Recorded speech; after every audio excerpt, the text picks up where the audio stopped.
PGF के सभी सदस्यों को मेरा सादर अभिवादन। मैं डॉक्टर अंजना सिंह आप लोगों के समक्ष एक गीतों भरी कहानी प्रस्तुत कर रहे हैं। इसका शीर्षक है बेटी। बेटी। दिल्ली शहर में अमृत अपनी पत्नी अमृता के साथ बहुत अच्छी तरह जीवन गुजार रहे थे। दोनों पति पत्नी में आपस में काफ़ी सामंजस्य था। दोनों एक दूसरे के पूरक थे। उनका जीवन प्रेम पूर्वक बीत रहा था।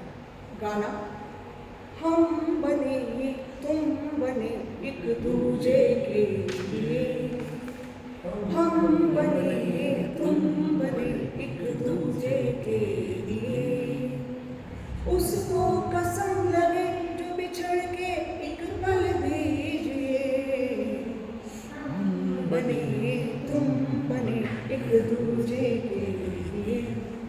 शादी के 5 वर्ष बीत जाने के बाद भी अमृत और अमृता को कोई संतान नहीं हुई।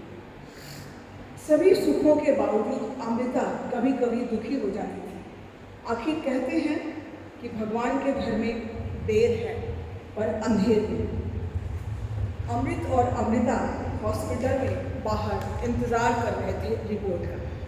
तभी नर्स बाहर आई और मुस्कुराकर कहा, अमृता जी, रिपोर्ट पॉजिटिव है, आप माँ बनने वाली। अमृत ने खुशी से अमृता को गले लगा लिया।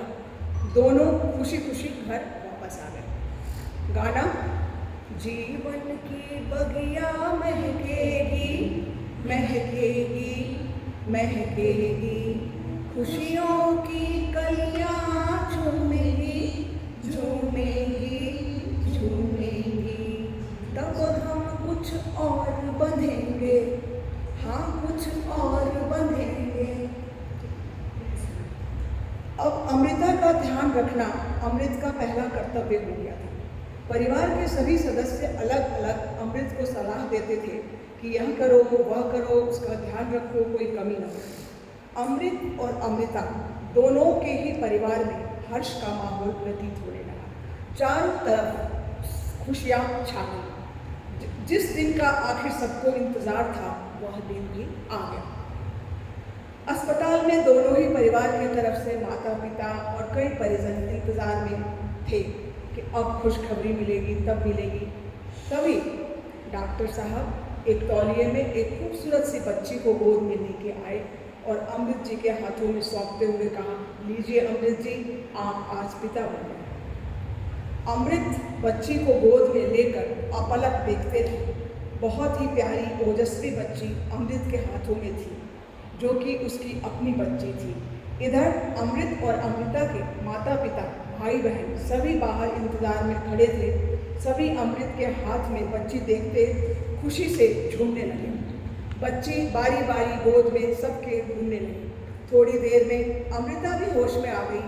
अपनी बच्ची को देख बहुत खुश हुई। चारों तरफ हर्षोल्लास का माहौल हो गया। नानी ने अलग मिठाई मंगाया, दादी ने अलग मिठाई मंगाया और अमृत तो निसंदेह मिठाई मंगाया ही था। चारों तरफ अस्पताल में लोग मिठाई खा रहे थे। तभी एक अपरिचित महिला जो अधेड़ उम्र की थी अपनी बहू को एडमिट कराने आई थी। उसने कहा कि इतनी खुशी क्यों मना रही है तो बेटा तो हुआ नहीं, है तो बेटी, इसमें इतनी खुशी की क्या बात? बुढ़ापे का सहारा तो बेटा ही होगा, बेटी तो होगी नहीं। बेटा के बिना कौन सी संतान?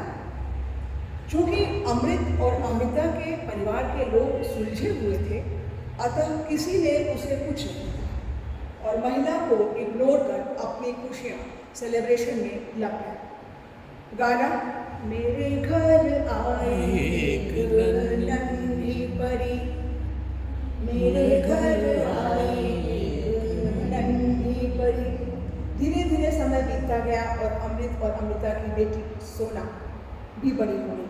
सोना काफ़ी होनहार थी। पढ़ाई के साथ साथ sports, dance, debate, writing, swimming सभी में उसने काफ़ी अच्छा किया और 21 साल की उम्र में ही वो एक इनकम टैक्स ऑफिसर बन गई। आखिर वो दिन भी आया जब माँ बाप बेटी को अकेले दूसरे शहर में भेजने के लिए एयरपोर्ट पहुँचे और उसे सी ऑफ किया।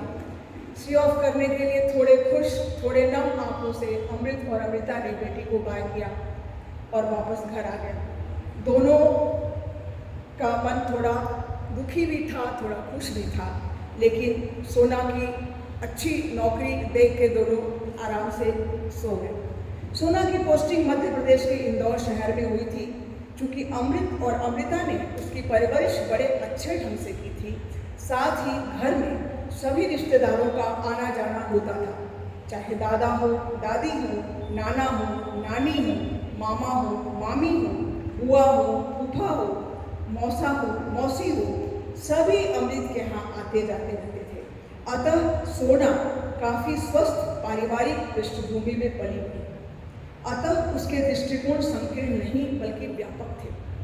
वह आधुनिक समाज में रहते हुए भी पारिवारिक और सांस्कृतिक रिश्तों और मूल्यों को खूबसूरती से समझती थी, बल्कि खूबसूरती से अच्छी तरह समझने लगी थी और समझती थी। बहुत ही समझदार सोना अपने कार्य में अब व्यस्त हो गई। अमृत और अमृता से रोज रात में बातें होती रहती। इसके अतिरिक्त परिवार के अन्य सदस्यों से भी उसकी मौके मौके पर सबसे बातें होती। जीवन हंसी खुशी बीत रहा था। कभी भी अमृत और अमृता को यह एहसास नहीं हुआ कि उनके बेटा क्यों नहीं हुआ। उस दिन सुबह सुबह अमृता की तबीयत खराब हो गई। अमृत उसे अस्पताल में एडमिट कराकर सोचा सोना को खबर कर दूं। उन्होंने फ़ोन लगाया और रिंग जा रहा था, पर फोन नहीं उठा।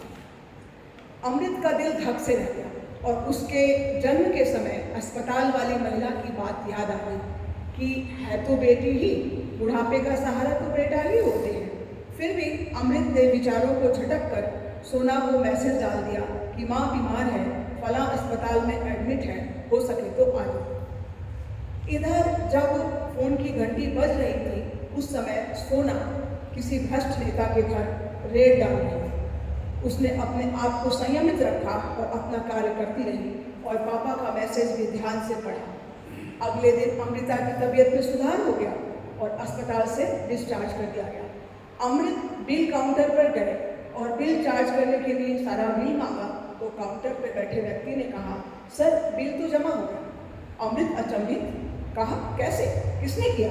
उन्होंने कहा, सर इंदौर शहर से मैडम सोना आई हैं जो इनकम टैक्स ऑफिसर हैं, उन्होंने आपको सारा बिल चार्ज भर दिया, शायद वो आपकी बेटी है। अमृत हतप्रभ होकर अमृता की तरफ देखने के लिए मुड़ा तो सहसा सामने से सोना आती दिखी और मम्मी पापा को आते ही सैल्यूट करते हुए अमृता से मुखातिब होकर कहा, मम्मी ठीक हो ना, बीमार मत पड़ा करो, अभी तो आपको बहुत कुछ करना है। यह सोना थी। फिर पापा की तरफ मुखातिब होकर कहा, पापा जब आपका फोन आ रहा था उस समय मैं रेड में बुरी तरह से फंसी हुई थी, वो भी एक मशहूर नेता का केस था। मैंने कार्य निपटाते ही हॉस्पिटल में फ़ोन किया और सारी बातों का पता चला और अब मैं आप सबके सामने हाजिर हूँ।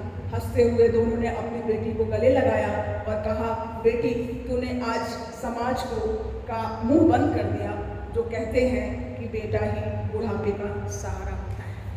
सोना की तरफ से गाना, तेरी परवाह करता हूँ मैं माँ, यही एक ही बात है, तेरी परवाह करती हूँ मैं माँ, तुझे सब है पता है माँ।